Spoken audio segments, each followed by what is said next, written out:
The one that sticks in my mind is the book called The Black Swan.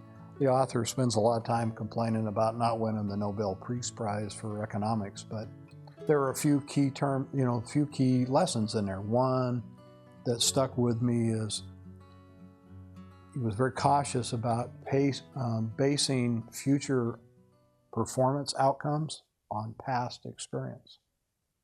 What we did in the past, that fire was in the past. We will never see another fire like it. We think we do, but it's never the same, exactly. A lot of things are the same, but the exact conditions will never be exactly the same. It's like snowflakes, in my opinion. It all comes down. Other books we read, you get a little bit out of it and you pick it up and run with it. When I was at Kern as a Deputy Chief Operations, I made my battalion chiefs read books.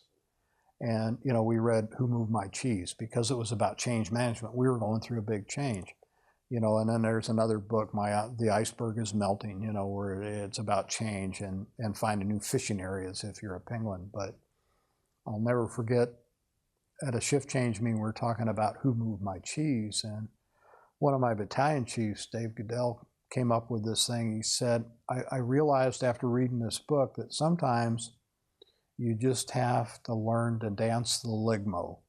That's Ligmo. And everybody said, oh, Dave, what does that mean? Well, it means let it go, move on. You just got to let some things go and move on because you just can't change them. And so that became kind of the buzzword, when we were in this change management process was, this is a Ligmo. Just let it go and move on. Because there are people that you can't change. There are situations that you can't change right away. And you can beat your head against the wall all day long, but you're not going to change it. So, you just dance the Ligmo. Throw a quarter in the jukebox and dance the Ligmo.